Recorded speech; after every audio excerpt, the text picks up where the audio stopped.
Este es un espacio público de Saro. En él compartimos notas, producto de discusiones en nuestros foros. Como siempre, sin temor a la llamada incorrección política. Una breve dosis de Saro, pero en negro intenso. Hola, mi nombre es Dominic y compartiré con ustedes algunas notas en nuestro foro de la semana pasada, en el que analizamos algunos puntos del primer mensaje oficial del presidente Pedro Castillo en el cargo. No obstante la obviedad de la línea de su discurso, consideramos oportuno resaltar precisamente cuál es. Ahora, lo más común es hacerse el vidente por medio de una ceguera atroz, la negación de toda razonabilidad en defensa de un supuesto espíritu democrático, que, lamentablemente, equipara democracia a papanatería. Bienvenidos.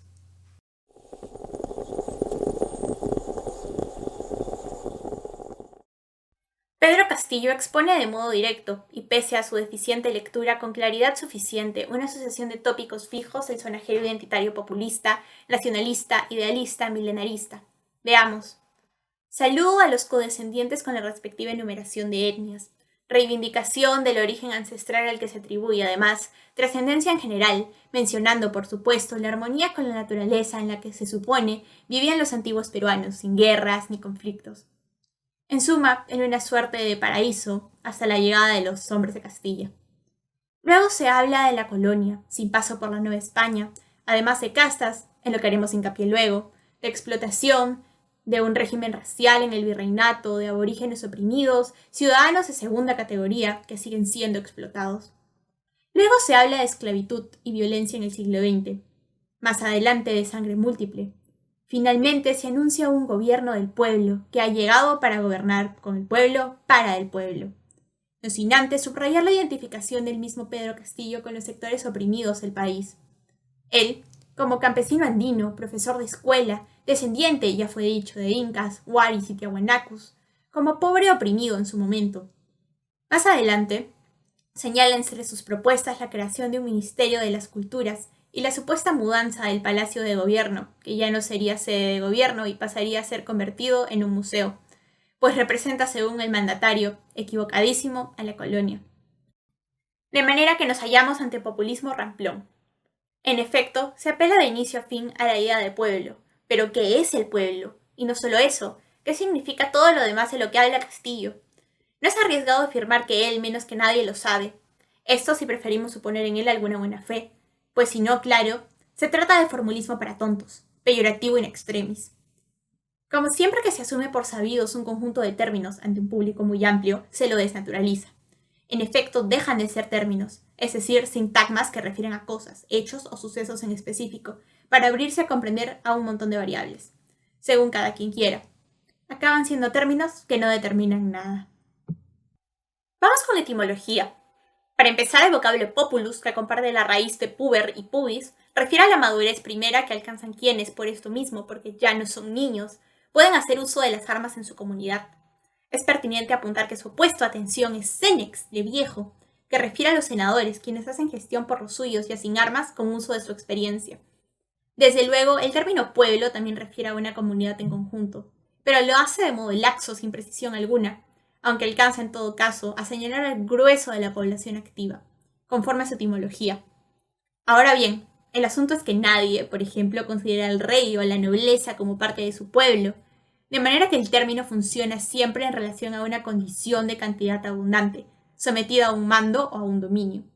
Y de esto a opresión apenas hay un paso. Paso que cualquiera que cante eso de que la lucha de clases es el motor de la historia dará encantado. Pero es el caso que la historia misma se desarrolla por operación dialéctica de fuerzas múltiples más allá de las supuestas clases. Y conviene advertir que cuando hablamos de clases, si seguimos a Marx, pues nos vemos ante una flagrante confusión entre grupos organizados y castas, que es lo que identifica al viejo Carlos con bandos contrapuestos y de posición inamovible en relación a otros. A lo que decía, solo queda darle la vuelta a la tortilla con una buena revolución. Y es lógico, tenía en mente a lo mejor la Revolución Francesa, pero para cualquier estudiante mínimamente aplicado en economía, sería obvio que los esquemas marxistas funcionan solo a escala de tribus o de estados, sí, pero siempre que se sometan a una organización de castas o tribal, si bien con variantes. Este anhelo del retorno a la vida silvestre, de supuesta armonía con la naturaleza, lo mismo que la ya explicada invocación al pueblo, reluce claramente en el discurso de Pedro Castillo.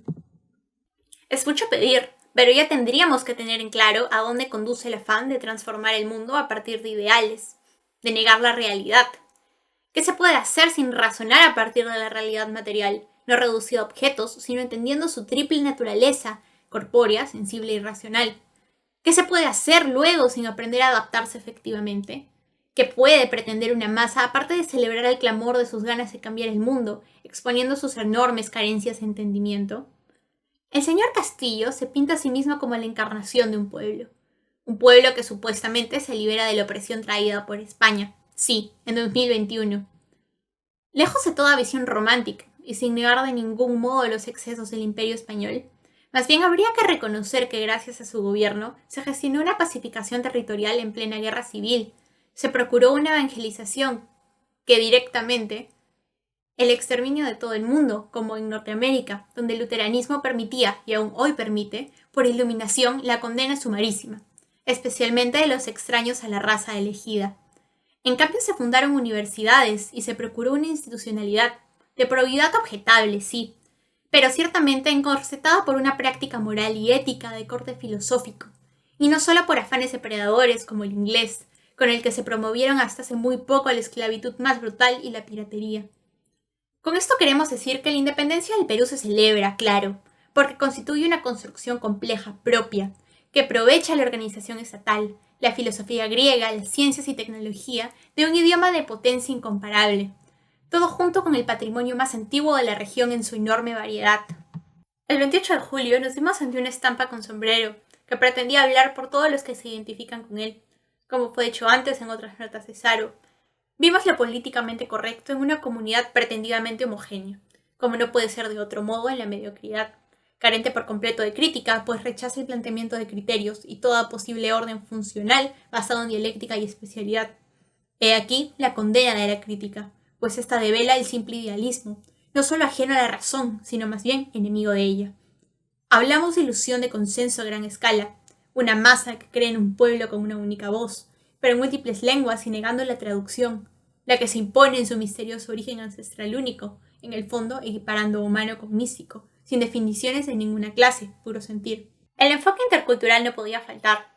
Castillo remató hablando de cambiar la lengua de los ministerios, de un ministerio de las culturas, de un acuerdo pluralista, de paridad de género, nuevamente de romper con los símbolos coloniales, etc.